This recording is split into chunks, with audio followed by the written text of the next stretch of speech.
پچھلے باب میں تم کو 3 باتیں بتائی گئی تھیں۔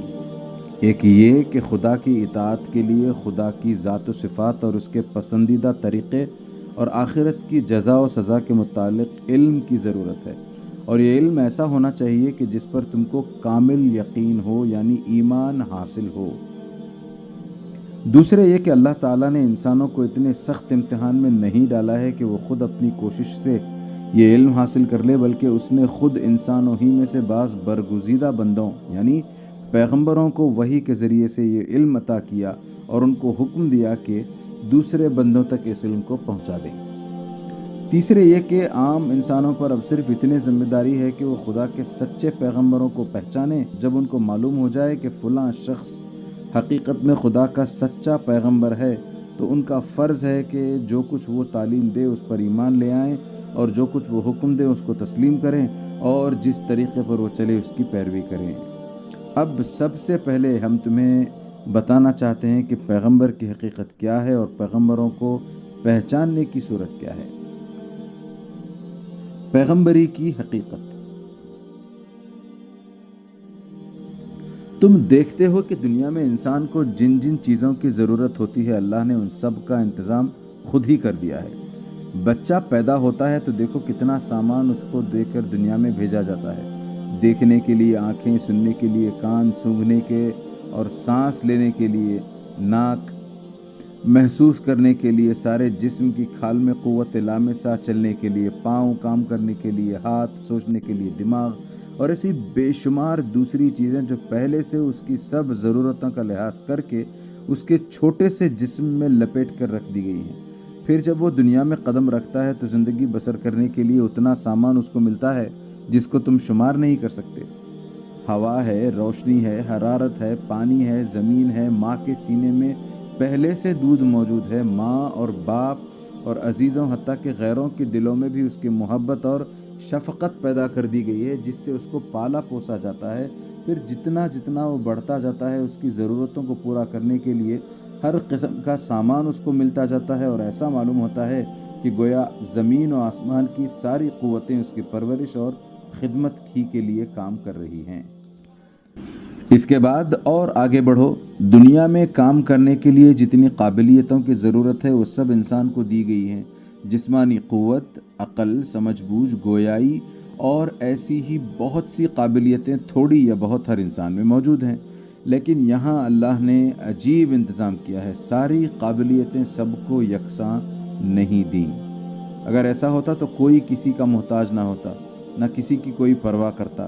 اسی لیے اللہ نے تمام انسانوں کی مجموعی ضرورتوں کے لحاظ سے سب قابلیتیں پیدا تو انسانوں ہی میں کی ہیں، مگر اس طرح کہ کسی کو ایک قابلیت زیادہ دے دی اور دوسرے کو دوسری قابلیت۔ تم دیکھتے ہو کہ بعض لوگ جسمانی محنت کی قوتیں دوسروں سے زیادہ لے کر آتے ہیں، بعض لوگوں میں کسی خاص ہنر یا پیشے کی پیدائشی قابلیت ہوتی ہے جس سے دوسرے محروم ہوتے ہیں، اور بعض لوگوں میں ذہانت اور عقل کی قوت دوسروں سے زیادہ ہوتی ہے۔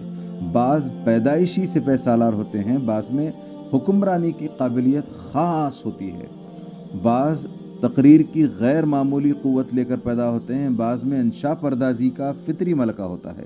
کوئی ایسا شخص پیدا ہوتا ہے کہ اس کا دماغ ریاضی میں خوب لڑتا ہے، حتیٰ کہ اس کے اس فن کے بڑے بڑے پیچیدہ سوالات اس طرح حل کر دیتا ہے کہ دوسروں کے ذہن وہاں تک نہیں پہنچ پاتے۔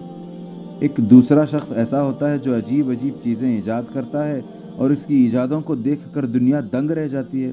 ایک اور شخص ایسا بے نظیر قانونی دماغ لے کر آتا ہے کہ قانون کے جو نکتے برسوں غور کرنے کے بعد بھی دوسروں کی سمجھ میں نہیں آتے، اس کی نظر خود بخود ان تک پہنچ جاتی ہے۔ یہ خدا کا دین ہے۔ کوئی شخص اپنے اندر خود یہ قابلیتیں پیدا نہیں کر سکتا، نہ تعلیم و تربیت سے یہ چیزیں حاصل ہوتی ہیں۔ دراصل یہ پیدائشی قابلیتیں ہیں، اور خدا اپنی حکمت سے جس کو جو قابلیت چاہتا ہے عطا کر دیتا ہے۔ خدا کی اس بخشش پر بھی غور کرو گے تو معلوم ہوگا کہ انسانی تمدن کے لیے جن قابلیتوں کی ضرورت زیادہ ہوتی ہے وہ انسانوں میں زیادہ پیدا کی جاتی ہیں، اور جن کی ضرورت جس قدر کم ہوتی ہے وہ اسی قدر کم آدمیوں میں پیدا کی جاتی ہے۔ سپاہی بہت پیدا ہوتے ہیں، کسان اور بڑھئی اور لوہار اور ایسے ہی دوسرے کاموں کے آدمی کثرت سے پیدا ہوتے ہیں، مگر علمی اور دماغی قوتیں رکھنے والے اور سیاست اور سپہ سالاری کی قابلیتیں رکھنے والے کم پیدا ہوتے ہیں۔ پھر وہ لوگ اور بھی زیادہ کم ہوتے ہیں جو کسی خاص فن میں غیر معمولی قابلیت کے مالک ہوں، کیونکہ ان کے کارنامے صدیوں کے لیے انسانوں کو اپنے جیسے ماہر فن کی ضرورت سے بے نیاز کر دیتے ہیں۔ اب سوچنا چاہیے کہ دنیا میں انسانی زندگی کو کامیاب بنانے کے لیے صرف یہی ایک ضرورت تو نہیں ہے کہ انسانوں میں انجینئر، ریاضی دان، سیاست دان، سائنسدان، ماہر فلکیات، معاشیات کے باکمال اور مختلف پیشوں کی قابلیت رکھنے والے لوگ ہی پیدا ہوں۔ ان سے بڑھ کر ایک اور ضرورت بھی تو ہے، اور وہ یہ کہ کوئی ایسا ہو جو انسان کو خدا کا راستہ بتائے۔ دوسرے لوگ تو صرف یہ بتانے والے ہیں کہ اس دنیا میں انسان کے لیے کیا ہے اور اس کو کس کس طرح برتا جا سکتا ہے، مگر کوئی یہ بتانے والا بھی تو ہونا چاہیے کہ انسان خود کس کے لیے ہے، اور انسان کو دنیا میں یہ سب سامان کس نے دیے، اور اس دینے والے کی مرضی کیا ہے، تاکہ انسان اسی کے مطابق دنیا میں زندگی بسر کر کے یقینی اور دائمی کامیابی حاصل کرے۔ یہ انسان کی اصلی اور سب سے بڑی ضرورت ہے، اور عقل یہ ماننے سے انکار کرتی ہے کہ جس خدا نے ہماری چھوٹی سی چھوٹی ضرورتوں کو پورا کرنے کا انتظام کیا ہے، اس نے ایسی اہم ضرورت کو پورا کرنے سے غفلت برتی ہوگی؟ نہیں، ایسا ہرگز نہیں ہے۔ خدا نے جس طرح ایک ایک ہنر اور ایک ایک علم و فن کی خاص قابلیت رکھنے والے انسان پیدا کیے ہیں، اسی طرح ایسے انسان بھی پیدا کیے ہیں جن میں خود خدا کے پہچاننے کی اعلیٰ قابلیت تھی۔ اس نے ان کو دین اور اخلاق اور شریعت کا علم اپنے پاس سے عطا کیا، اور ان کو اس خدمت پر مقرر کیا کہ دوسرے لوگوں کو ان چیزوں کی تعلیم دیں۔ یہی وہ لوگ ہیں جن کو ہم ہماری اپنی زبان میں نبی یا رسول یا پیغمبر کہتے ہیں۔ پیغمبر کی پہچان: جس طرح دوسرے علوم و فنون کے باکمال لوگ ایک خاص قسم کا ذہن اور ایک خاص قسم کی طبیعت لے کر پیدا ہوتے ہیں، اسی طرح پیغمبر بھی ایک خاص قسم کی طبیعت لے کر آتے ہیں۔ ایک پیدائشی شاعر کا کلام سنتے ہی ہم کو معلوم ہو جاتا ہے کہ یہ شاعری کی خاص قابلیت لے کر پیدا ہوا ہے، کیونکہ دوسرے لوگ خواہ کتنی ہی کوششیں کریں ویسا شعر نہیں کہہ سکتے۔ اس طرح ایک پیدائشی مقرر، ایک پیدائشی انشا پرداز، ایک پیدائشی موجد، ایک پیدائشی لیڈر بھی اپنے کارناموں سے صاف پہچان لیا جاتا ہے، کیونکہ ان میں سے ہر ایک اپنے کام میں غیر معمولی قابلیت کا اظہار کرتا ہے جو دوسروں میں نہیں ہوتی۔ ایسا ہی حال پیغمبر کا بھی ہے۔ اس کے ذہن میں وہ باتیں آتی ہیں جو دوسرے لوگوں کے وہم و گمان میں بھی نہیں ہوتی۔ وہ ایسے مضامین بیان کرتا ہے جو اس کے سوا کوئی دوسرا انسان بیان نہیں کر سکتا۔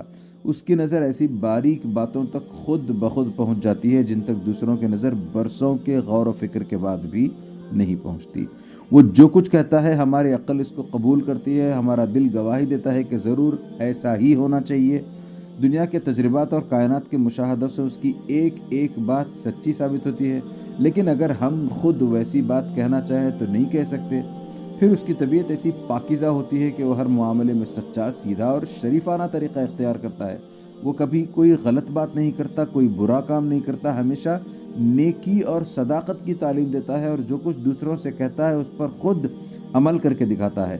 اس کی زندگی میں کوئی ایسی مثال نہیں ملتی کہ وہ جو کچھ کہے اس کے خلاف بھی عمل کرے۔ اس کے قول یا عمل میں کوئی ذاتی غرض نہیں ہوتی۔ وہ دوسروں کے بھلے کی خاطر خود نقصان اٹھاتا ہے اور اپنے بھلے کے لیے کسی کا نقصان نہیں کرتا۔ اس کی ساری زندگی سچائی، شرافت، پاک طینتی، بلند خیالی اور اعلیٰ درجے کی انسانیت کا نمونہ ہوتی ہے، جس میں ڈھونڈنے سے بھی کوئی عیب نظر نہیں آتا۔ انہی چیزوں کی طرف دیکھ کر صاف پہچان لیا جاتا ہے کہ یہ شخص خدا کا سچا پیغمبر ہے۔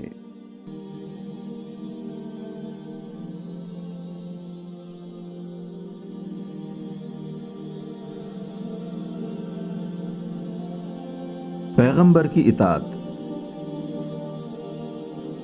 جب یہ معلوم ہو جائے کہ فلاں شخص خدا کا سچا پیغمبر ہے تو اس کی بات ماننا، اس کی اطاعت کرنا، اس کے طریقے کی پیروی کرنا ضروری ہے۔ یہ بات بالکل خلاف عقل ہے کہ تم ایک شخص کو پیغمبر بھی تسلیم کرو اور پھر بھی اس کی بات نہ مانو، اس لیے کہ پیغمبر تسلیم کرنے کے معنی یہ ہے کہ تم نے مان لیا ہے کہ وہ جو کچھ کہہ رہا ہے خدا کی طرف سے کہہ رہا ہے، اور وہ جو کچھ کر رہا ہے خدا کی مرضی کے مطابق کر رہا ہے۔ اب تم جو کچھ اس کے خلاف کہو گے یا کرو گے وہ خدا کے خلاف ہوگا، اور جو بات خدا کے خلاف ہو وہ کبھی حق نہیں ہو سکتی۔ لہٰذا کسی کو پیغمبر تسلیم کرنے سے یہ بات خود بخود لازم آتی ہے کہ اس کی بات کو بے چون و چرا مان لیا جائے اور اس کے حکم کے آگے سر جھکا دیا جائے، خواہ اس کی حکمت اور اس کا فائدہ تمہاری سمجھ میں آئے یا نہ آئے۔ جو بات پیغمبر کی طرف سے ہے اس کا پیغمبر کی طرف سے ہونا ہی اس بات کی دلیل ہے کہ وہ سچی ہے اور تمام مصلحتیں اور حکمتیں اس میں موجود ہیں۔ اگر تمہاری سمجھ میں کسی بات کی مصلحت نہیں آتی تو اس کے معنی یہ نہیں ہے کہ اس بات میں کوئی خرابی ہے، بلکہ اس کے معنی یہ ہے کہ خود تمہاری سمجھ میں خرابی ہے۔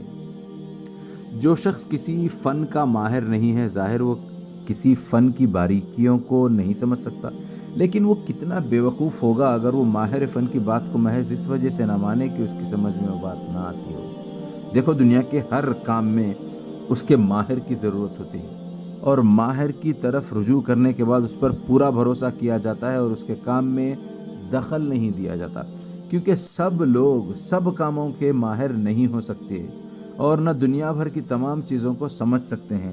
تمہیں اپنی تمام عقل اور ہوشیاری صرف اس بات میں صرف کرنی چاہیے کہ ایک بہترین ماہر فن کو تلاش کرو۔ جب کسی کے متعلق تمہیں یقین ہو جائے کہ وہ بہترین ماہر فن ہے تو اس پر تم کو کامل بھروسہ کرنا چاہیے، پھر اس کے کاموں میں دخل دینا اور ایک ایک بات کے متعلق یہ کہنا کہ پہلے ہمیں سمجھا دو ورنہ ہم نہ مانیں گے، عقل مندی نہیں بلکہ سراسر بے وقوفی ہے۔ کسی وکیل کو مقدمہ سپرد کر دینے کے بعد تم ایسی حجتیں کرو گے تو تمہیں اپنے دفتر سے نکال دے گا۔ کسی ڈاکٹر سے تم اس کی ایک ایک ہدایت پر دلیل پوچھو گے، وہ تمہارا علاج چھوڑ دے گا۔ ایسا ہی معاملہ مذہب کا ہے۔ تم کو خدا کا علم حاصل کرنے کی ضرورت ہے۔ تم یہ جاننا چاہتے ہو کہ خدا کی مرضی کے مطابق زندگی بسر کرنے کا طریقہ کیا ہے۔ اب تمہارا فرض ہے کہ خدا کے سچے پیغمبر کی تلاش کرو۔ اس تلاش میں تم کو نہایت ہوشیاری اور سمجھ بوجھ سے کام لینا ہے، کیونکہ اگر کسی غلط آدمی کو تم نے پیغمبر سمجھ لیا تو وہ تمہیں غلط راستے پر لگا دے گا، مگر جب تمہیں خوب جانچ پڑتال کرنے کے بعد یہ یقین ہو جائے کہ فلاں شخص خدا کا سچا پیغمبر ہے تو اس پر تم کو پورا اعتماد کرنا چاہیے اور اس کے ہر حکم کی اطاعت کرنی چاہیے۔ پیغمبروں پر ایمان لانے کی ضرورت۔ جب تمہیں معلوم ہو گیا ہے کہ اسلام کا سچا اور سیدھا راستہ وہی ہے جو خدا کی طرف سے خدا کا پیغمبر بتائے، تو یہ بات تم خود سمجھ سکتے ہو کہ ایمان لانا اور اس کی پیروی کرنا، اس کی اطاعت کرنا تمام انسانوں کے لیے ضروری ہے، اور جو شخص پیغمبر کے طریقے کو چھوڑ کر خود اپنی عقل سے کوئی طریقہ نکالتا ہے وہ یقیناً گمراہ ہے۔ اس معاملے میں لوگ عجیب غلطیاں کرتے ہیں۔ بعض لوگ ایسے ہیں جو پیغمبر کی صداقت کو تسلیم کرتے ہیں مگر نہ اس پر ایمان لاتے ہیں نہ اس کی پیروی قبول کرتے ہیں۔ یہ صرف کافر ہی نہیں، احمق بھی ہیں، کیونکہ پیغمبر کو سچا پیغمبر ماننے کے بعد اس کی پیروی نہ کرنے کے معنی یہ ہے کہ آدمی جان بوجھ کر جھوٹ کی پیروی کرے۔ ظاہر ہے کہ اس سے بڑھ کر کوئی حماقت نہیں ہو سکتی۔ بعض لوگ کہتے ہیں کہ ہمیں پیغمبر کی پیروی کی ضرورت ہی نہیں، ہم خود اپنی عقل سے حق کا راستہ معلوم کر لیں گے۔ یہ بھی سخت غلطی ہے۔ تم نے ریاضی پڑھی ہے اور تم یہ جانتے ہو کہ ایک نقطے سے دوسرے نقطے تک سیدھا خط صرف ایک ہی ہو سکتا ہے۔ اس کے سوا جتنے بھی خط کھینچے جائیں وہ سب یا تو ٹیڑھے ہوں گے یا اس دوسرے نقطے تک نہیں پہنچیں گے۔ ایسی ہی کیفیت حق کے راستے کی بھی ہے، جس کو اسلام کی زبان میں صراط مستقیم یعنی سیدھا راستہ کہا جاتا ہے۔ یہ راستہ انسان سے شروع ہو کر خدا تک جاتا ہے، اور ریاضی کے اسی قاعدے کے مطابق یہ بھی ایک راستہ ہی ہو سکتا ہے۔ اس کے سوا جتنے راستے ہوں گے یا تو سب ٹیڑھے ہوں گے یا خدا تک نہیں پہنچیں گے۔ اب غور کرو کہ جو سیدھا راستہ ہے وہ پیغمبر نے بتا دیا ہے، اس کے سوا کوئی دوسرا راستہ صراط مستقیم ہے ہی نہیں۔ اس راستے کو چھوڑ کر جو شخص کوئی دوسرا راستہ تلاش کرے اس کو دو صورتوں میں سے ایک صورت ضرور پیش آئے گی، یا تو اس کو خدا تک پہنچنے کا کوئی راستہ ملے گا ہی نہیں، یا اگر ملا بھی تو وہ بہت پھیر کا راستہ ہوگا، خط مستقیم نہ ہوگا بلکہ خط منحنی ہوگا۔ پہلی صورت میں تو اس کی تباہی ظاہر ہے، رہی دوسری صورت تو اس کے بھی حماقت ہونے میں کوئی شک نہیں کیا جا سکتا۔ ایک بے عقل جانور بھی ایک جگہ سے دوسری جگہ جانے کے لیے خط منحنی کو چھوڑ کر خط مستقیم ہی کو اختیار کرتا ہے۔ پھر اس انسان کو تم کیا کہو گے جس کو خدا کا ایک ایک بندہ سیدھا راستہ بتائے اور وہ کہے کہ نہیں، میں تمہارے بتائے ہوئے راستے پر نہیں چلوں گا بلکہ خود ٹیڑھے راستوں پر بھٹکا کر منزل مقصود تلاش کر لوں گا۔ یہ تو وہ بات ہے جو سرسری نظر میں ہر شخص سمجھ سکتا ہے، لیکن اگر تم زیادہ غور کر کے دیکھو گے تو تمہیں معلوم ہوگا جو شخص پیغمبر پر ایمان لانے سے انکار کرتا ہے اس کو خدا تک پہنچنے کا کوئی راستہ نہیں مل سکتا، نہ ٹیڑھا نہ سیدھا۔ اس کی وجہ یہ ہے کہ جو شخص سچے آدمی کی بات ماننے سے انکار کرتا ہے اس کے دماغ میں ضرور کوئی ایسی خرابی ہوگی جس کی سبب سے وہ سچائی سے منہ موڑتا ہے۔ یا تو اس کی سمجھ بوجھ ناقص ہوگی، یا اس کے دل میں تکبر ہوگا، یا اس کی طبیعت ایسی ٹیڑھی ہوگی کہ وہ نیکی اور صداقت کی باتوں کو قبول کرنے پر آمادہ ہی نہ ہوگی، یا وہ باپ دادا کی اندھی تقلید میں گرفتار ہوگا اور جو غلط باتیں رسم کے طور پر پہلے سے چلی آتی آ رہی ہیں ان کے خلاف کسی بات کو ماننے پر تیار نہ ہوگا، یا وہ اپنی خواہشات کا بندہ ہوگا اور اپنے پیغمبر کی تعلیم کو ماننے سے اس لیے انکار کرے گا کہ اس کے مان لینے کے بعد گناہوں اور ناجائز باتوں کی آزادی باقی نہیں رہتی۔ یہ تمام اسباب ایسے ہیں کہ اگر ان میں سے کوئی ایک سبب بھی کسی شخص میں موجود نہ ہو تو اس کو خدا کا راستہ ملنا غیر ممکن ہے، اور اگر کوئی سبب بھی موجود نہ ہو تو یہ ناممکن ہے کہ ایک سچا غیر متعصب اور ایک نیک آدمی ایک سچے پیغمبر کی تعلیم قبول کرنے سے انکار کر دے۔ سب سے بڑی بات یہ ہے کہ پیغمبر خدا کی طرف سے بھیجا ہوا ہوتا ہے اور خدا ہی کا حکم ہے کہ اس پر ایمان لاؤ اور اس کی اطاعت کرو۔ اب جو کوئی پیغمبر پر ایمان نہیں لاتا وہ خدا کے خلاف بغاوت کرتا ہے۔ دیکھو، تم جس سلطنت کی رعیت ہو اس کی طرف سے جو حاکم بھی مقرر ہوگا تمہیں اس کی اطاعت کرنی پڑے گی۔ اگر تم اس کو حاکم تسلیم کرنے سے انکار کرو گے تو اس کے معنی یہ ہوں گے کہ تم نے خود سلطنت کے خلاف بغاوت کی ہے۔ سلطنت کو ماننا اور اس کے مقرر کیے ہوئے حاکم کو نہ ماننا دونوں بالکل متضاد باتیں ہیں۔ ایسی مثال خدا اور اس کے بھیجے ہوئے پیغمبر کی بھی ہے۔ خدا تمام انسانوں کا حقیقی بادشاہ ہے۔ جس شخص کو اس نے ہدایت کے لیے بھیجا اور جس کی اطاعت کا حکم دیا، ہر انسان کا فرض ہے کہ اس کو پیغمبر تسلیم کرے اور ہر دوسری چیز کی پیروی چھوڑ کر صرف اسی کی پیروی اختیار کرے۔ اس سے منہ موڑنے والا بہرحال کافر ہے، خواہ وہ خدا کو مانتا ہو یا نہ مانتا ہو۔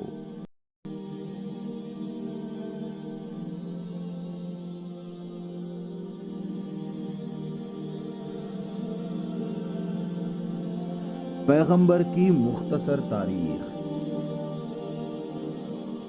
اب ہم تم کو بتاتے ہیں کہ نوع انسانی میں پیغمبری کا سلسلہ کس طرح شروع ہوا اور کس طرح ترقی کرتے کرتے ایک آخری اور سب سے بڑے پیغمبر پر ختم ہوا۔ تم نے سنا ہوگا کہ اللہ تعالیٰ نے سب سے پہلے ایک انسان کو پیدا کیا، پھر اسی انسان کا اس سے جوڑا پیدا کیا گیا اور اس جوڑے کی نسل چلائی گئی جو بے شمار صدیوں میں پھیلتے پھیلتے تمام روئے زمین پر چھا گئی۔ دنیا میں جتنے انسان بھی پیدا ہوئے ہیں وہ سب اسی ایک جوڑے کی اولاد ہیں۔ تمام قوموں کی مذہبی اور تاریخی روایات متفق ہیں کہ نوع انسانی کی ابتدا ایک ہی انسان سے ہوئی ہے۔ سائنس کی تحقیقات سے بھی ثابت ہوا کہ زمین کے مختلف حصوں میں الگ الگ انسان بنائے گئے ہیں، بلکہ سائنس کے اکثر علماء بھی یہی قیاس کرتے ہیں کہ پہلے ایک ہی انسان پیدا ہوا ہوگا اور انسان کی موجودہ نسل دنیا میں جہاں کہیں بھی پائی جاتی ہے اسی ایک شخص کی اولاد ہے۔ ہماری زبان میں اس پہلے انسان کو آدم کہتے ہیں، اسی سے لفظ نکلا ہے آدمی جو انسان کا ہم معنی ہے۔ اللہ تعالیٰ نے سب سے پہلا پیغمبر آدم علیہ السلام ہی کو بنایا اور ان کو حکم دیا کہ وہ اپنی اولاد کو اسلام کی تعلیم دیں، یعنی ان کو یہ بتائیں کہ تمہارا اور تمام دنیا کا خدا ایک ہے، اسی کی تم عبادت کرو، اسی کے آگے سر جھکاؤ، اسی سے مدد مانگو اور اسی کی مرضی کے مطابق دنیا میں نیکی اور انصاف کی زندگی بسر کرو۔ اگر تم ایسا کرو گے تو تم کو اچھا انعام ملے گا، اور اگر اس کی اطاعت سے منہ موڑو گے تو بڑی سزا پاؤ گے۔ حضرت آدم علیہ السلام کی اولاد میں جو لوگ اچھے تھے وہ اپنے باپ کے بتائے ہوئے سیدھے رستے پر چلتے رہے، مگر جو لوگ برے تھے انہوں نے اسے چھوڑ دیا۔ رفتہ رفتہ ہر قسم کی برائیاں پیدا ہو گئیں۔ کسی نے سورج اور چاند اور تاروں کو پوجنا شروع کیا، کسی نے درختوں اور جانوروں اور دریاؤں کی پرستش شروع کر دی، کسی نے خیال کیا کہ ہوا اور پانی اور آگ اور بیماری اور تندرستی اور قدرت کی دوسری نعمتوں اور قوتوں کے خدا الگ الگ ہیں، ہر ایک کی پرستش کرنی چاہیے تاکہ سب خوش ہو کر ہم پر مہربان ہوں۔ اسی طرح جہالت کی وجہ سے شرک اور بت پرستی کی بہت سی صورتیں پیدا ہو گئیں جن سے 20 مذہب نکل آئے۔ یہ وہ زمانہ تھا جبکہ آدم علیہ السلام کی نسل دنیا کے مختلف حصوں میں پھیل چکی تھی، مختلف قومیں بن گئی تھیں، ہر قوم نے اپنا ایک مذہب بنا لیا تھا اور ہر ایک کی رسمیں الگ تھیں۔ خدا کو بھولنے کے ساتھ لوگ اس قانون کو بھی بھول گئے تھے جو آدم علیہ السلام نے اپنی اولاد کو سکھایا تھا۔ لوگوں نے خود اپنی خواہشات کی پیروی شروع کر دی، ہر قسم کی بری رسمیں پیدا ہو گئیں، ہر قسم کے جاہلانہ خیالات پھیل گئے، اچھے اور برے کی تمیز میں غلطیاں کی گئیں، بہت سی بری چیزیں اچھی سمجھ لی گئیں اور بہت سی اچھی چیزوں کو برا ٹھہرا لیا گیا۔ اب اللہ تعالیٰ نے ہر قوم میں پیغمبر بھیجنے شروع کیے جو لوگوں کو اسی اسلام کی تعلیم دینے لگے جس اسلام کی تعلیم اول آدم علیہ السلام نے انسانوں کو دی تھی۔ ان پیغمبروں نے اپنی اپنی قوموں کو بھولا ہوا سبق یاد دلایا، انہیں ایک خدا کی پرستش سکھلائی، شرک اور بت پرستی سے روکا، جاہلانہ رسموں کو توڑا، خدا کی مرضی کے مطابق زندگی بسر کرنے کا طریقہ بتایا اور صحیح قانون بتا کر ان کی پیروی کی ہدایت کی۔ ہندوستان، چین، عراق، ایران، مصر، افریقہ، یورپ، الغرض دنیا کا کوئی ملک ایسا نہیں ہے جہاں خدا کی طرف سے اس کے سچے پیغمبر نہ آئے ہوں۔ ان سب کا مذہب ایک ہی تھا اور وہ یہی مذہب تھا جس کو ہم اپنی زبان میں اسلام کہتے ہیں۔ البتہ تعلیم کے طریقے اور زندگی کے قوانین ذرا مختلف تھے۔ ہر قوم میں جس قسم کی جہالت پھیلی ہوئی تھی اسی کو دور کرنے پر زور دیا گیا۔ جس قسم کے خیالات رائج تھے انہی کی اصلاح پر توجہ زیادہ صرف کی گئی۔ تہذیب و تمدن اور علم و عقل کے لحاظ سے جب قومیں ابتدائی درجے میں تھیں تو ان کو سادہ تعلیم اور سادہ شریعت دی گئی۔ جیسی جیسی ترقی ہوتی گئی تعلیم اور شریعت کو بھی وسیع کیا جاتا رہا، مگر یہ اختلافات صرف ظاہری شکل کے تھے، روح سب کی ایک ہی تھی، یعنی اعتقاد، توحید، اعمال میں نیکی و سلامتی اور آخرت کی جزا و سزا پر یقین۔ پیغمبروں کے ساتھ بھی انسان نے عجیب معاملہ کیا۔ پہلے تو ان کو تکلیفیں دی گئیں، کی ہدایات کو ماننے سے انکار کیا گیا، کسی کو وطن سے نکالا گیا تو کسی کو قتل کیا گیا، کسی کو عمر بھر کی تعلیم و تلقین سے 5-10 پیرو میسر ہو سکے، مگر خدا کے یہ برگزیدہ بندے برابر اپنا کام کیے چلے گئے، یہاں تک کہ ان کی تعلیمات نے اثر کیا اور بڑی بڑی قومیں ان کی پیرو بن گئیں۔ اس کے بعد گمراہی نے دوسری صورت اختیار کی۔ پیغمبروں کی وفات کے بعد ان کی امتوں نے ان کی تعلیمات کو بدل ڈالا، ان کی لائی ہوئی کتابوں میں اپنی طرف سے ہر قسم کے خیالات ملا دیے، عبادتوں کے نئے نئے طریقے اختیار کیے۔ بعض نے خود پیغمبروں کی پرستش شروع کر دی، کسی نے اپنے پیغمبر کو خدا کا بیٹا کہا، کسی نے اپنے پیغمبر کو خدائی میں شریک ٹھہرایا۔ الغرض انسان نے عجیب ستم ظریفی کی کہ جن لوگوں نے بتوں کو توڑا تھا انسان نے خود انہی کو بت بنا لیا۔ پھر جو شریعتیں یہ پیغمبر اپنی امتوں کو دے گئے تھے ان کو بھی طرح طرح سے بگاڑا گیا، ان میں ہر قسم کی جاہلانہ رسمیں ملا دی گئیں، افسانوں اور جھوٹی روایتوں کی آمیزش کر دی گئی، انسانوں کے بنائے ہوئے قوانین کو ان کے ساتھ خلط ملط کر دیا گیا، یہاں تک کہ چند صدیوں کے بعد یہ معلوم کرنے کا کوئی ذریعہ باقی نہ رہا کہ پیغمبر کی اصلی تعلیم اور اصلی شریعت کیا تھی اور بعد آنے والوں نے اس میں کیا ملا دیا۔ خود پیغمبروں کی زندگی کے حالات بھی روایتوں میں ایسے گم ہو گئے کہ ان کے متعلق کوئی چیز بھی قابل اعتبار نہ رہی۔ تاہم پیغمبروں کی کوششیں سب کی سب رائیگاں نہیں گئیں۔ تمام ملاوٹوں کے باوجود کچھ نہ کچھ اصلی صداقت ہر قوم میں باقی رہ گئی۔ خدا کا خیال اور آخرت کی زندگی کا خیال کسی نہ کسی صورت تمام قوموں کے اندر پھیل گیا۔ نیکی اور صداقت اور اخلاق کے چند اصول عام طور پر دنیا میں تسلیم کر لیے گئے اور تمام قوموں کے پیغمبروں نے الگ الگ ایک ایک قوم کو اس حد تک تیار کر دیا کہ دنیا میں ایک ایسے مذہب کی تعلیم پھیلائی جا سکے جو بلا امتیاز ساری نوع انسانی کا مذہب ہو۔ جیسا کہ ہم نے تم کو اوپر بتایا ہے کہ ابتداءً ہر قوم میں الگ الگ پیغمبر آتے تھے اور ان کی تعلیم ان کی قوم ہی کے اندر محدود رہتی تھی۔ اس کی وجہ یہ تھی کہ اس وقت سب قومیں ایک دوسرے سے الگ تھیں، ان کے درمیان زیادہ میل جول نہ تھا، ہر قوم اپنے وطن کی حدود میں گویا مقید تھی۔ ایسی حالت میں کوئی عام اور مشترک تعلیم تمام قوموں میں پھیلنی بہت مشکل تھی۔ اس کے علاوہ مختلف قوموں کے حالات ایک دوسرے سے بالکل مختلف تھے، جہالت زیادہ بڑھی ہوئی تھی اور اس جہالت کی بدولت اعتقاد اور اخلاق کی جو خرابیاں پیدا ہوئی تھیں وہ ہر جگہ مختلف صورت کی تھیں۔ اس لیے ضروری تھا کہ خدا کے پیغمبر ہر قوم کو الگ الگ تعلیم و ہدایت دیں، آہستہ آہستہ خیالات کو مٹا کر صحیح خیالات پھیلائیں، رفتہ رفتہ جاہلانہ طریقوں کو چھوڑ کر اعلیٰ درجے کے قوانین کی پیروی سکھائیں اور اس طرح ان کی تربیت کریں جیسے بچوں کی جاتی ہے۔ خدا ہی جانتا ہے کہ اس طریقے سے قوموں کی تعلیم میں کتنے ہزار برس صرف ہوئے ہوں گے۔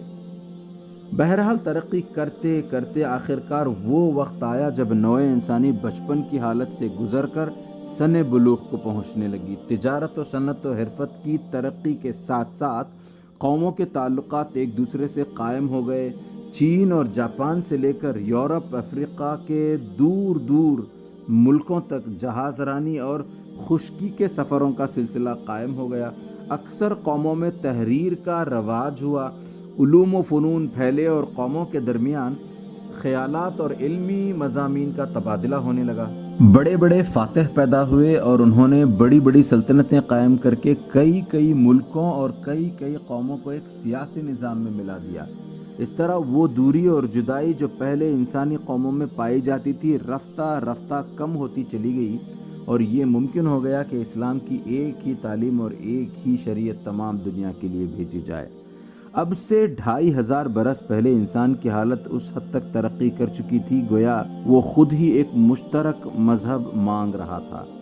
بودھ مت اگر کوئی پورا مذہب نہ تھا اور اس میں محض چند اخلاقی اصول ہی تھے، مگر ہندوستان سے نکل کر وہ ایک طرف جاپان اور منگولیا تک اور دوسری طرف افغانستان اور بخارا تک پھیل گیا اور اس کی تبلیغ کرنے والے دور دور ملکوں تک جا پہنچے۔ اس کے چند صدیوں بعد عیسائی مذہب پیدا ہوا۔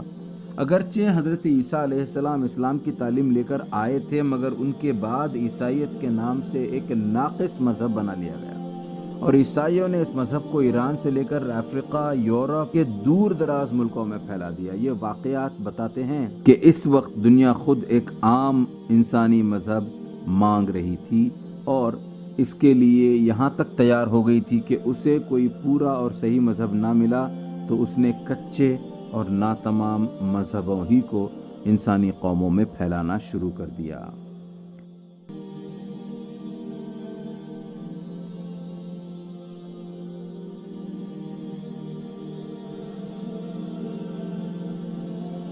محمد صلی اللہ علیہ وسلم کی نبوت، یہ تھا وہ وقت جب تمام دنیا اور تمام انسانی قوموں کے لیے ایک ہی پیغمبر یعنی محمد صلی اللہ علیہ وسلم کو عرب کی سرزمین میں پیدا کیا گیا اور ان کو اسلام کی پوری تعلیم اور مکمل قانون دے کر اس خدمت پر مامور کیا گیا کہ اسے سارے جہان میں پھیلا دیں۔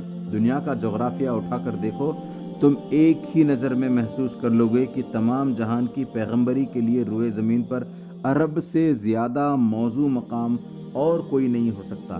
یہ ملک ایشیا اور افریقہ کے عین وسط میں واقع ہے اور یورپ بھی یہاں سے بہت قریب ہے۔ خصوصاً اس زمانے میں یورپ کی متمدن قومیں زیادہ تر یورپ کے جنوبی حصے میں آباد تھیں اور یہ حصہ عرب سے اتنا ہی قریب ہے جتنا کہ ہندوستان ہے۔ پھر اس زمانے کی تاریخ پڑھو، تم کو معلوم ہوگا کہ اس نبوت کے لیے اس زمانے میں عربی قوم سے زیادہ موزوں کوئی قوم نہ تھی۔ دوسری بڑی بڑی قومیں اپنا اپنا زور دکھا کر گویا بے دم ہو چکی تھیں اور عربی قوم تازہ دم تھی۔ تمدن کی ترقی سے دوسری قوموں کی عادتیں بگڑ گئی تھیں اور عربی قوم میں اس وقت کوئی ایسا تمدن نہیں تھا جو اس کو آرام طلب اور عیش پسند اور رذیل بناتا۔ 6 صدی عیسوی کے عرب اس زمانے کی متمدن قوموں کے برے اثرات سے بالکل پاک تھے۔ ان میں وہ تمام انسانی خوبیاں موجود تھیں جو ایک ایسی قوم میں ہو سکتی تھی جس کو تمدن کی ہوا نہ لگی ہو۔ وہ بہادر تھے، بے خوف تھے، فیاض تھے، عہد کے پابند تھے، آزاد خیال تھے اور آزادی کو پسند کرنے والے تھے، کسی قوم کے غلام نہ تھے۔ اپنی عزت پر جان دے آنا ان کے لیے آسان تھا، نہایت سادہ زندگی بسر کرتے تھے اور عیش و عشرت سے بیگانہ تھے۔ اس میں شک نہیں کہ اس میں بہت سی برائیاں بھی تھیں، جیسا کہ تم کو آگے چل کر معلوم ہوگا، مگر یہ برائیاں اس لیے تھیں کہ 2500 برس سے ان کے ہاں کوئی پیغمبر نہ آیا تھا، نہ کوئی ایسا رہنما پیدا ہوا تھا جو ان کے اخلاق درست کرتا اور انہیں تہذیب سکھلاتا۔ صدیوں تک ریگستان میں آزادی کی زندگی بسر کرنے کے سبب ان میں جہالت پھیل گئی تھی، اور وہ اپنی جہالت میں اس قدر سخت ہو گئے تھے کہ ان کو آدمی بنانا کسی معمولی انسان کے بس کا کام نہ تھا۔ لیکن اس کے ساتھ ان میں یہ قابلیت ضرور موجود تھی کہ اگر کوئی زبردست انسان ان کی اصلاح کر دے اور اس کی تعلیم کے اثر سے وہ کسی اعلیٰ درجے کے مقصد کو لے کر اٹھ کھڑے ہوں تو دنیا کو زیر و زبر کر ڈالیں۔ پیغمبر صلی اللہ علیہ وسلم کی تعلیم کو پھیلانے کے لیے ایسے ہی جوان اور طاقتور قوم کی ضرورت تھی۔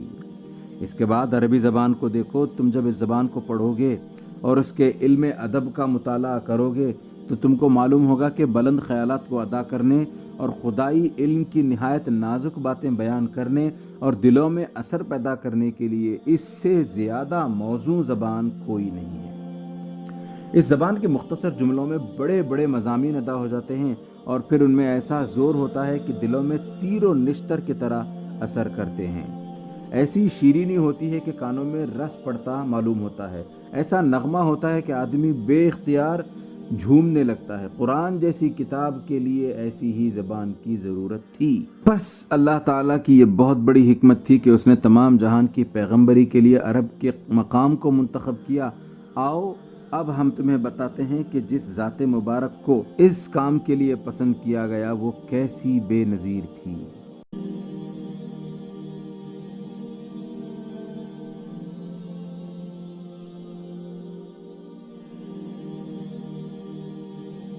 نبوت محمدی صلی اللہ علیہ وسلم کا ثبوت۔ ذرا 1400 برس پیچھے پلٹ کر دیکھو، دنیا میں نہ تارے برقی تھی، نہ ٹیلی فون تھے، نہ ریل تھی، نہ چھاپے خانے تھے، نہ اخبار اور رسالے شائع ہوتے تھے، نہ کتابیں چھپتی تھیں، نہ سفر اور سیاحت کی وہ آسانیاں تھیں جو آج کل پائی جاتی ہیں۔ ایک ملک سے دوسرے ملک تک جانے میں مہینوں کی مسافت طے کرنی پڑتی تھی۔ ان حالات میں دنیا کے درمیان عرب کا ملک سب سے الگ تھلگ پڑا ہوا تھا۔ اس کے ارد گرد ایران، روم اور مصر جیسے ملک تھے جن میں کچھ علوم و فنون کا چرچا تھا، مگر ریت کے بڑے بڑے سمندروں نے عرب کو ان سے جدا کر رکھا تھا۔ عرب سوداگر اونٹوں پر مہینوں کی راہ طے کر کے ان ملکوں کی تجارت کے لیے جاتے تھے، مگر یہ تعلق صرف مال کی خرید و فروخت کی حد تک تھا۔ خود عرب میں کوئی اعلیٰ درجے کا تمدن نہ تھا، نہ کوئی مدرسہ تھا، نہ کوئی کتب خانہ، نہ لوگوں میں تعلیم کا چرچا تھا۔ تمام ملک میں گنتی کے چند لوگ تھے جن کو کچھ لکھنا پڑھنا آتا تھا، مگر وہ بھی اتنا نہیں کہ اس زمانے کے علوم و فنون سے آشنا ہوتے۔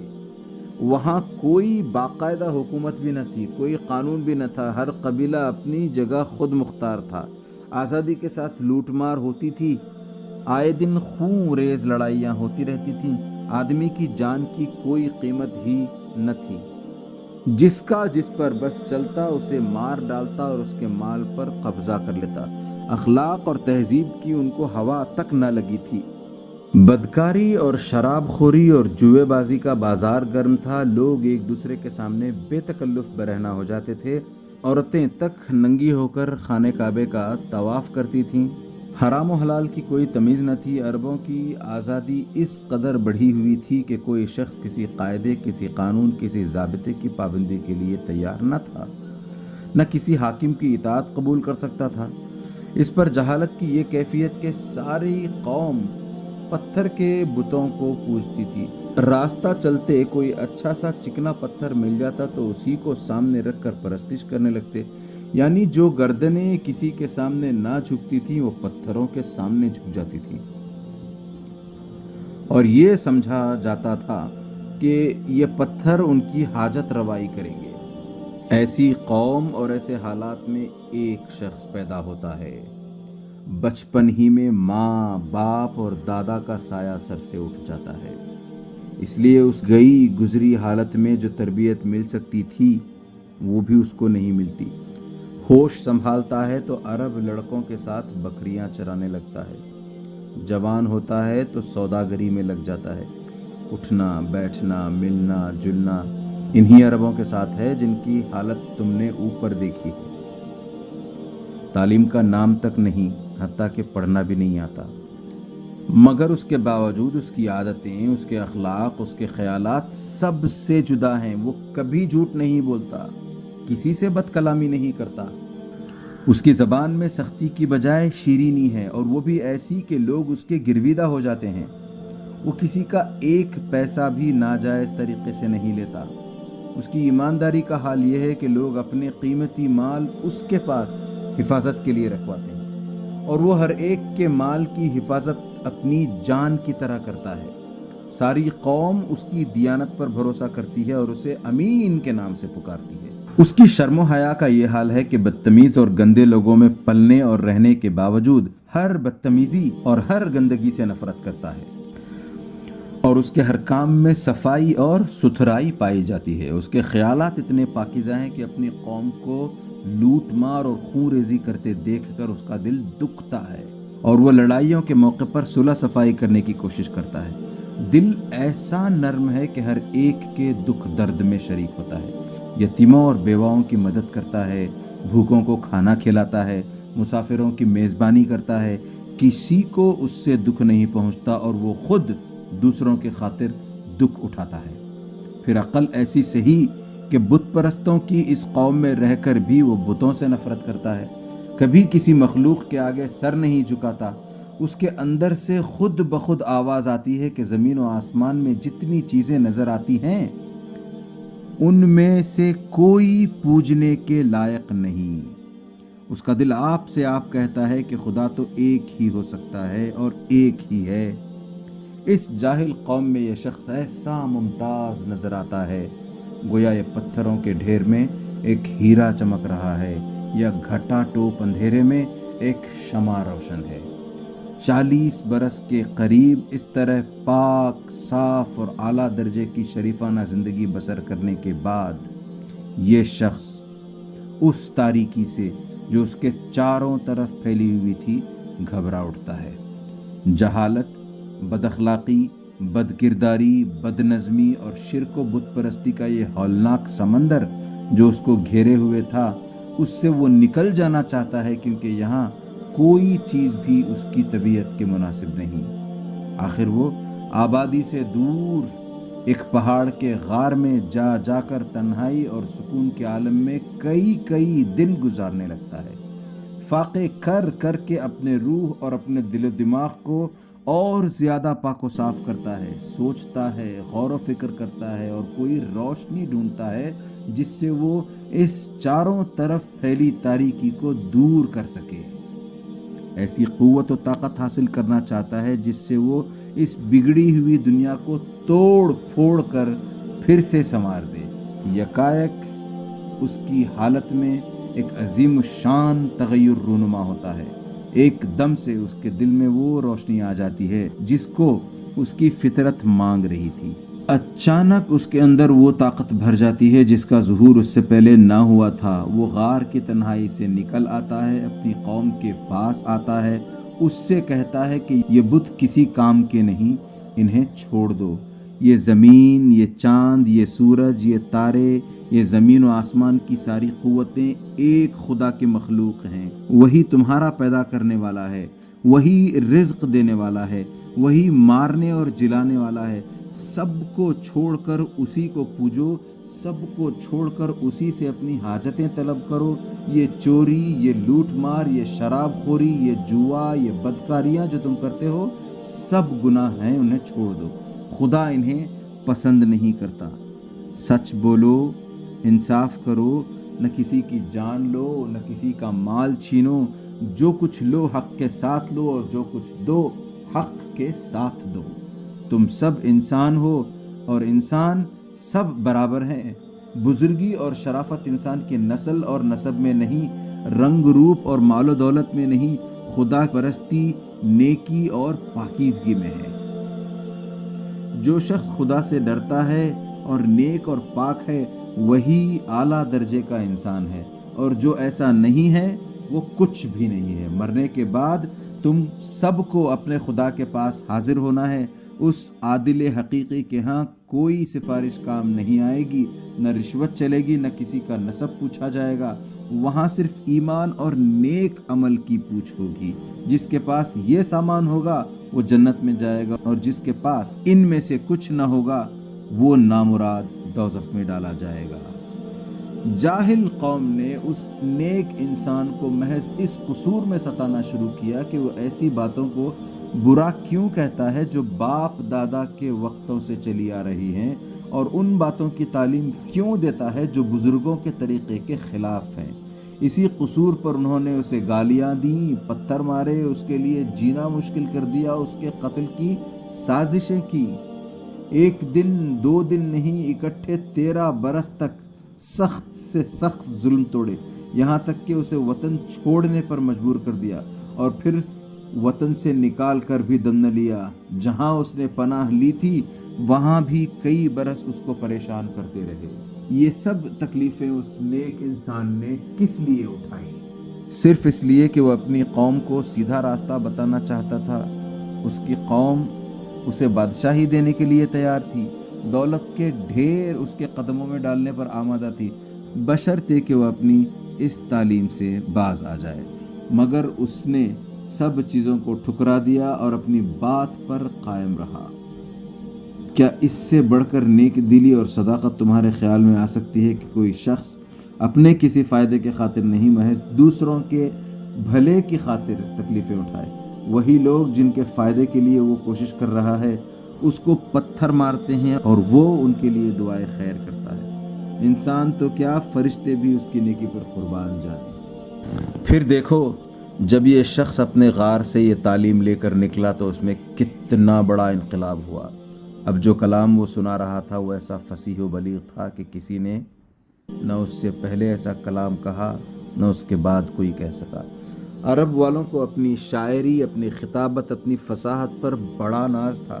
اس نے عربوں سے کہا کہ تم ایک ہی صورت اس کلام کے مانند بنا لاؤ، مگر سب کی گردنیں عاجزی سے جھک گئیں۔ حد یہ ہے کہ خود اس شخص کی اپنی بول چال اور تقریر کی زبان بھی اتنی اعلیٰ درجے کی نہ تھی جتنی اس خاص کلام کی تھی۔ چنانچہ آج بھی جب ہم اس کی دوسری تقریروں کا مقابلہ اس کلام سے کرتے ہیں تو دونوں میں نمایاں فرق محسوس ہوتا ہے۔ اس نے، اس ان پڑھ صحرا نشین انسان نے حکمت اور دانائی کی ایسی باتیں کہنی شروع کی کہ نہ اس سے پہلے کسی انسان نے کہی تھی، نہ اس کے بعد آج تک کوئی کہہ سکا، نہ 40 برس کی عمر سے پہلے خود اس کی زبان سے وہ کبھی سنی گئی تھی۔ اس امی صلی اللہ علیہ وسلم نے اخلاق، معاشرت، معیشت، سیاست اور انسانی زندگی کے تمام معاملات کے متعلق ایسے قانون بنائے کہ بڑے بڑے عالم اور عاقل برسوں کے غور و خوض اور ساری عمر کے تجربات کے بعد بمشکل ان کی حکمتوں کو سمجھ سکتے ہیں، اور دنیا کے تجربات جتنے بڑھتے جاتے ہیں ان کی حکمتیں زیادہ کھلتی جاتی ہیں۔ 1400 برس سے زیادہ مدت گزر چکی ہے مگر آج بھی اس کے بنائے ہوئے قانون میں کسی ترمیم کی گنجائش نظر نہیں آتی۔ دنیا کے قانون ہزاروں مرتبہ بنے اور بگڑے، ہر آزمائش میں ناکام ہوئے اور ہر بار ان میں ترمیم کرنی پڑی، مگر اس صحرا نشین امی صلی اللہ علیہ وسلم نے تنے تنہا بغیر کسی دوسرے انسان کی مدد کے جو قانون بنا دیے ان کی کوئی ایک دفعہ بھی ایسی نہیں ہے جو اپنی جگہ سے ہٹا لی جا سکتی ہو۔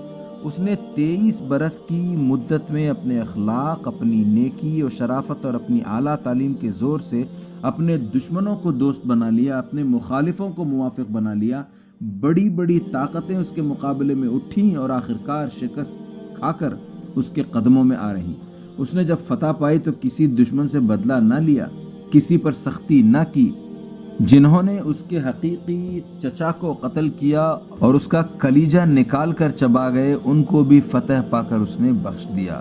جنہوں نے اس کو پتھر مارے تھے، اس کو وطن سے نکالا تھا، ان کو فتح پا کر اس نے بخش دیا۔ اس نے کبھی کسی سے دغا نہ کی، عہد کر کے کبھی نہ توڑا، جنگ میں بھی کسی پر زیادتی نہ کی، اس کے سخت سے سخت دشمن بھی کبھی اس پر کسی گناہ یا ظلم کا الزام نہ رکھ سکے۔ یہی نیکی تھی جس نے بالآخر تمام عرب کا دل موہ لیا۔ اس نے اپنی تعلیم و ہدایت سے انہی عربوں کو جن کا حال تم اوپر پڑھ چکے ہو، وحشت اور جہالت سے باہر نکال کر اعلیٰ درجے کی مہذب قوم بنا دیا۔ جو عرب کسی قانون کی پابندی پر تیار نہ تھے، ان کو اس نے ایسا پابند قانون بنا دیا کہ دنیا کی تاریخ میں کوئی قوم ایسی پابند قانون نظر نہیں آتی۔ جو عرب کسی کی اطاعت پر آمادہ نہ تھے، اس نے ان کو عظیم الشان سلطنت کا تابع بنا دیا۔ جن لوگوں کو اخلاق کی ہوا تک نہ لگی تھی، ان کے اخلاق ایسے پاکیزہ بنا دیے کہ آج ان کے حالات پڑھ کر دنیا دنگ رہ جاتی ہے۔ جو عرب اس وقت دنیا کی قوموں میں سب سے زیادہ پست تھے، وہ اس تنہا انسان کے اثر سے 23 برس کے اندر یکایک ایسے زبردست ہو گئے کہ انہوں نے ایران، روم اور مصر کے عظیم الشان سلطنتوں کے تختے الٹ دیے، دنیا کو تمدن، تہذیب، اخلاق اور انسانیت کا سبق دیا، اور اسلام کی ایک تعلیم اور ایک شریعت کو لے کر ایشیا، افریقہ، یورپ کے دور دراز گوشوں تک پھیلتے چلے گئے۔ یہ تو وہ اثرات ہیں جو عرب قوم پر ہوئے۔ اس سے زیادہ حیرت انگیز اثرات اس امی صلی اللہ علیہ وسلم کی تعلیم سے تمام دنیا پر ہوئے۔ اس نے ساری دنیا کے خیالات، عادات اور قوانین میں انقلاب پیدا کر دیا۔ ان کو چھوڑو جنہوں نے اس کو اپنا رہنما مان لیا ہے، مگر حیرت یہ ہے کہ جنہوں نے اس کی پیروی سے انکار کیا، جو اس کے مخالف ہیں، اس کے دشمن ہیں، وہ بھی اس کے اثرات سے نہ بچ سکے۔ دنیا توحید کا سبق بھول گئی تھی، اس نے یہ سبق پھر سے یاد دلایا اور اتنے زور کے ساتھ اس کا سور پھونکا کہ آج بت پرستوں اور مشرکوں کے مذہب بھی توحید کا دعویٰ کرنے پر مجبور ہو گئے۔ اس نے اخلاق کی ایسی زبردست تعلیم دی کہ اس کے بنائے ہوئے اصول تمام دنیا کے اخلاقیات میں پھیل گئے اور پھیلتے چلے جا رہے ہیں۔ اس نے قانون اور سیاست اور تہذیب و معاشرت کے جو اصول بتائے، وہ ایسے پکے اور سچے اصول تھے کہ مخالفوں نے بھی چپکے ان کی خوشہ چینی شروع کر دی اور آج تک کیے جا رہے ہیں۔ جیسا کہ تم کو اوپر بتایا جا چکا ہے، یہ شخص ایک جاہل قوم اور ایک نہایت تاریک ملک میں پیدا ہوا تھا۔ 40 برس کی عمر تک گلابانی اور سوداگری کے سوا اس نے کوئی کام نہ کیا تھا، کسی قسم کی تعلیم و تربیت بھی اس نے نہ پائی تھی۔ مگر غور کرو، 40 برس کی عمر کو پہنچنے کے بعد کہاں سے اس کے اندر یکایک اتنے کمالات جمع ہو گئے، کہاں سے اس کے پاس ایسا علم آ گیا، کہاں سے اس میں یہ طاقت پیدا ہو گئی۔ ایک اکیلا انسان ہے اور ایک ہی وقت میں بے نظیر سپہ سالار بھی ہے، ایک اعلیٰ درجے کا جج بھی ہے، ایک زبردست مقنن بھی ہے، ایک بے مثال فلسفر بھی ہے، ایک لاجواب مصلح اخلاق و تمدن بھی ہے، ایک حیرت انگیز ماہر سیاست بھی ہے۔ پھر اتنی مصروفیتوں کے باوجود وہ راتوں کو گھنٹوں اپنے خدا کی عبادت بھی کرتا ہے، اپنے بیوی بچوں کے حقوق بھی ادا کرتا ہے، غریبوں اور مصیبت زدوں کی خدمت بھی کرتا ہے۔ ایک بڑے ملک کی بادشاہی مل جانے پر بھی وہ ایک فقیر کی سی زندگی بسر کرتا ہے، بوریے پر سوتا ہے، موٹا جھوٹا پہنتا ہے، غریبوں کی سی غذا کھاتا ہے، بلکہ کبھی کبھی فاقے کی نوبت بھی آ جاتی ہے۔ یہ حیرت انگیز کمالات دکھا کر اگر وہ کہتا ہے کہ میں انسان سے بالاتر ہستی ہوں، تب بھی کوئی اس کے دعوے کی تردید نہ کر سکتا تھا۔ مگر جانتے ہو اس نے کیا کہا؟ اس نے یہ نہیں کہا کہ یہ سب میرے اپنے کمالات ہیں، اس نے ہمیشہ یہی کہا کہ میرے پاس کچھ بھی اپنا نہیں ہے، سب کچھ خدا کا ہے اور خدا کی طرف سے ہے۔ میں نے جو کلام پیش کیا ہے، جس کی نظیر لانے سے سب انسان عاجز ہیں، یہ میرا کلام نہیں ہے، نہ میرے دماغ کی قابلیت کا نتیجہ ہے، یہ خدا کا کلام ہے اور اس کی ساری تعریف اس خدا کے لیے ہے۔ میرے جتنے کام ہیں یہ بھی میری اپنی قابلیت سے نہیں ہے، محض خدا کی ہدایت سے ہیں۔ ادھر سے جو کچھ ارشاد ہوتا ہے میں وہی کرتا ہوں اور وہی کہتا ہوں۔ اب بتاؤ کہ ایسے سچے انسان کو خدا کا پیغمبر کیسے نہ مانا جائے؟ اس کے کمالات ایسے ہیں کہ تمام دنیا میں ابتدا سے لے کر آج تک ایک انسان بھی اس کے مانند نہیں ملتا، مگر اس کی سچائی ایسی ہے کہ وہ ان کمالات پر فخر نہیں کرتا، ان کی تعریف خود حاصل نہیں کرنا چاہتا، بلکہ جس نے یہ سب کچھ دیا ہے صاف صاف اسی کا حوالہ دیتا ہے۔ کیا وجہ ہے کہ ہم اس کی تصدیق نہ کریں؟ جب وہ خود اپنی خوبیوں کے متعلق کہتا ہے کہ یہ خدا کی دی ہوئی ہیں، تو ہم کیوں کہیں کہ نہیں یہ سب تیرے اپنے دماغ کی پیداوار ہیں؟ جھوٹا آدمی تو دوسروں کی خوبیوں کو بھی اپنی طرف منسوب کرنے کی کوشش کرتا ہے، مگر یہ شخص ان خوبیوں کو بھی اپنی طرف منسوب نہیں کرتا جنہیں وہ آسانی کے ساتھ اپنی خوبیاں کہہ سکتا تھا، جن کے حاصل ہونے کا ذریعہ کسی کو بھی معلوم نہیں ہو سکتا تھا، جن کی بنا پر اگر وہ انسان سے بالاتر ہونے کا دعویٰ بھی کرتا تو کوئی اس کی تردید نہ کر سکتا تھا۔ پھر بتاؤ کہ اس سے زیادہ سچا انسان کون ہوگا؟ دیکھو، یہ ہمارے سرکار، تمام جہان کے پیغمبر محمد مصطفیٰ صلی اللہ علیہ وسلم، ان کی پیغمبری کی دلیل خود ان کی سچائی ہے۔ ان کے عظیم الشان کارنامے، ان کے اخلاق، ان کی پاک زندگی کے واقعات سب تاریخوں سے ثابت ہیں۔ جو شخص صاف دل، حق پسندی اور انصاف کے ساتھ ان کو پڑھے گا، اس کا دل خود گواہی دے گا کہ وہ ضرور خدا کے پیغمبر ہیں۔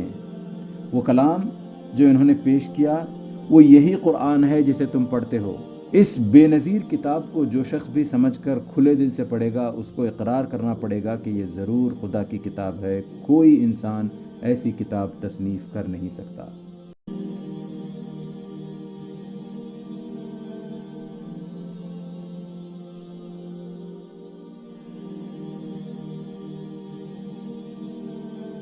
ختم نبوت۔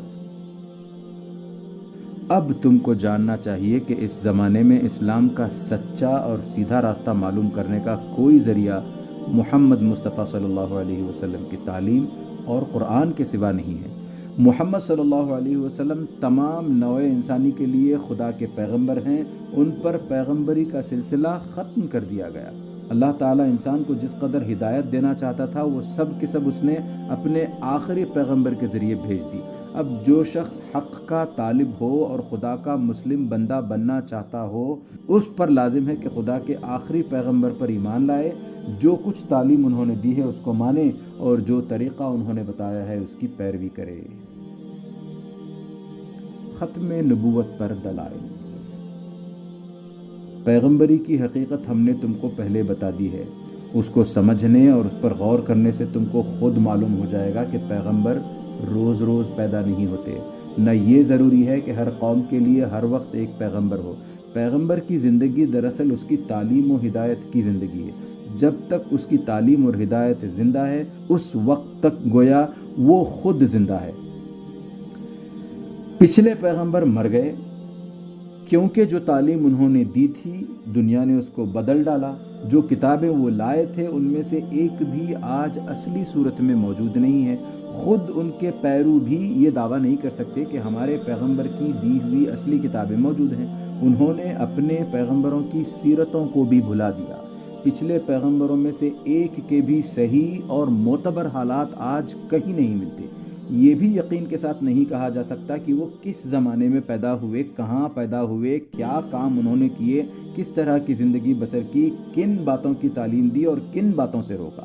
یہی ان کی موت ہے، مگر محمد صلی اللہ علیہ وسلم کی تعلیم و ہدایت زندہ ہے۔ جو قرآن انہوں نے دیا تھا وہ اپنے اصلی الفاظ کے ساتھ موجود ہے۔